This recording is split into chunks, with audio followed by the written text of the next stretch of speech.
In Vedantic traditions, most economical expression of truth or reality is Sat Chit Anand, Sat Chit Anand. Sat means being or truth. Chit means knowing or awareness. And Ananda means peace or happiness.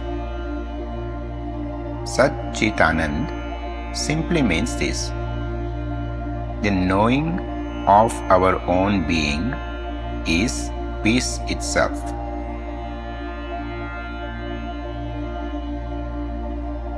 The knowing of our own being is peace itself. The only aim of exploration is to experience that Sat Chit Anand, the highest knowledge.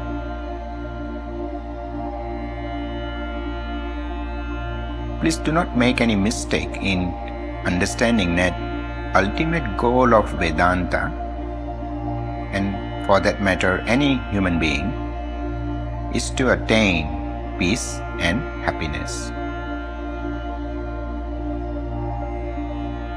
And peace and happiness are synonymous. Peace and happiness are not phenomenal experiences.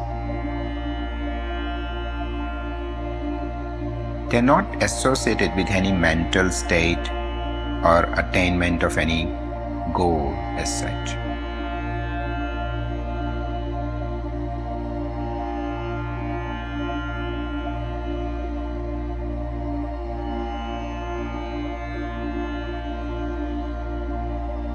If you ask any human being what do they desire the most, the answer would be invariably happiness or Ananda. They may temporarily desire a relationship or career or money or even a charitable achievement. But all of these desires are only to experience happiness.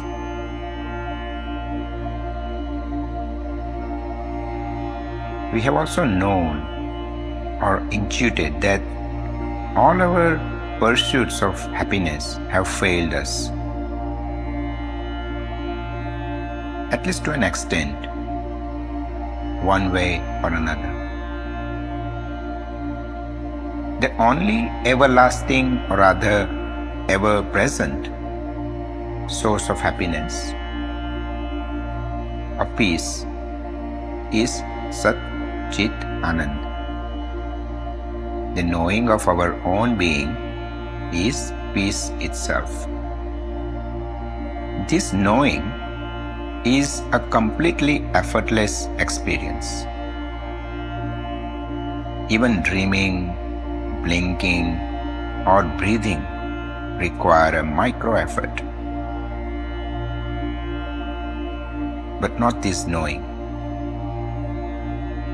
Only ever-present knowledge of being, which is always here, always now, is the true source of permanent happiness.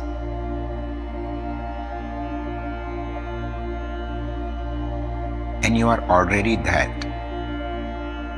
Tattvamasi. That is you. You are effortlessly Sat Chit Anand.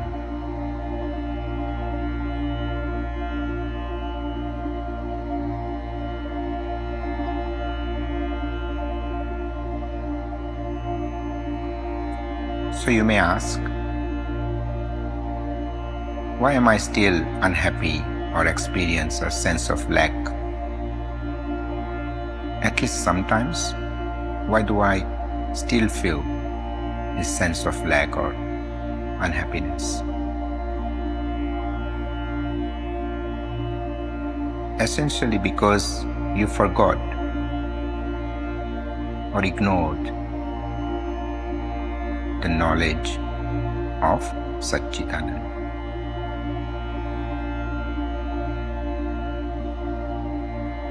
The knowing of our own being is peace itself.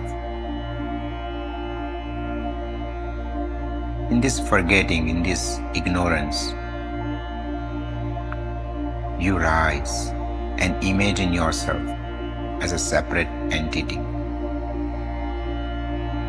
This identification as a separate self is referred to as ego.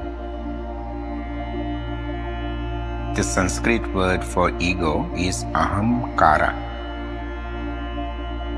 It literally translates to the proclamation of a separate self,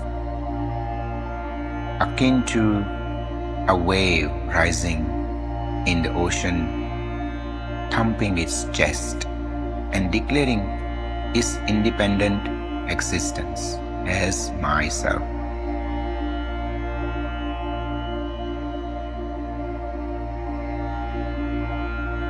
Good thing is, when it crashes, it will merge into ocean.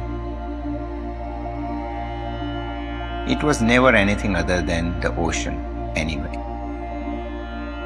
So no loss whatsoever.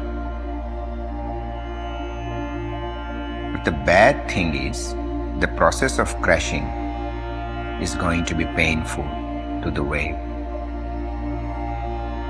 To the wave who thinks it is not enough, and or it is gradually dying, disintegrating. That is going to cause psychological suffering. Hindu and Christian mystics call this identification as separate self, originator of all sins, cardinal sin. Nothing else is wrong except this prolonged identification as separate self.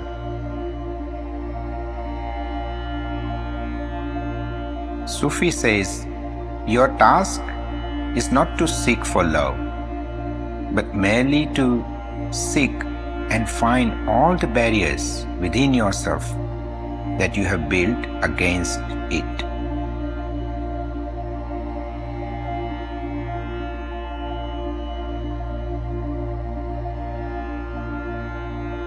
Rumi says, the ego is a veil between humans and the God.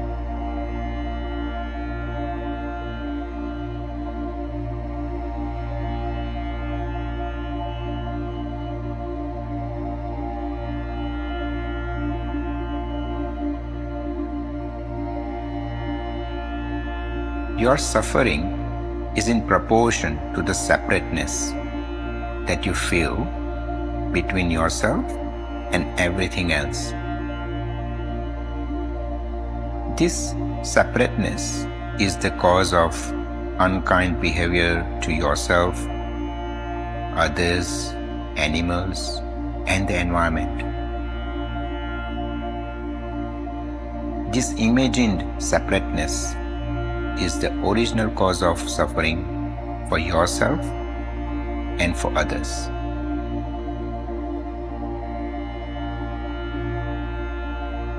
Hence the Rumi says, the ego is a veil, a thin layer between humans and God. Now, God is a religious name for the universal reality of truth. So do not let that word put you off.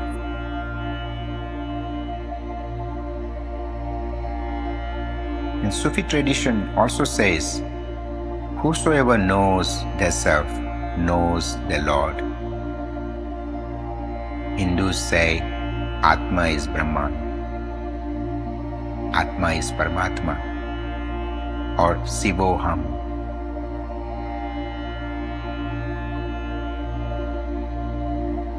Mr. Eckhart, a Christian mystic, says, the eyes with which I see God is the same eye with which God sees me. So the same profound understanding in all great religions and philosophical traditions, which are separated over millennia and vast distances, but the essence is always the same. Whosoever knows their self knows the ultimate reality of the universe, and that is the ultimate source of joy.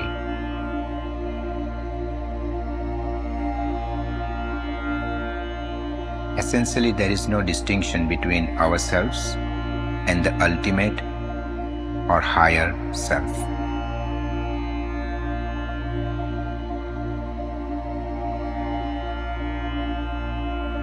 Hence the word Advaita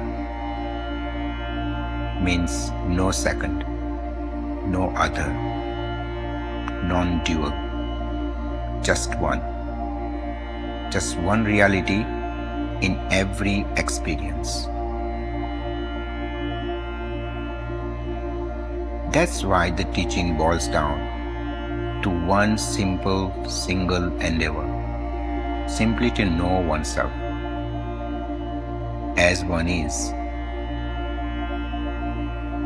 not as one might become one day when they are enlightened, if they practice long enough or hard enough, but as one is right now. That is the direct path to peace and happiness.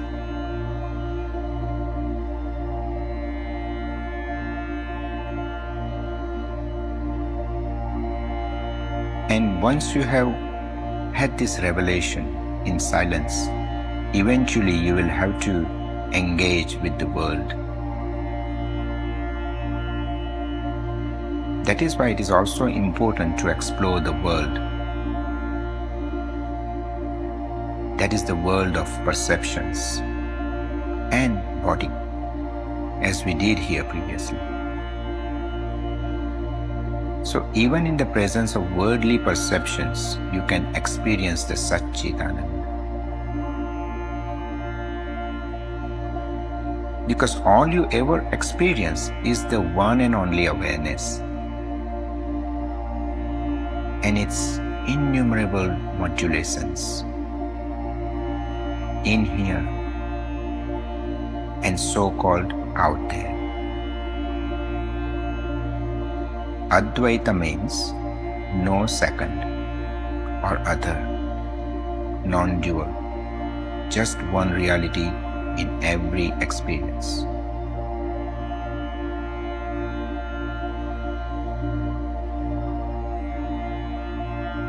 Allow this understanding to settle in you day by day, gradually. And you will see there is no separateness. There is no suffering in any of your experience.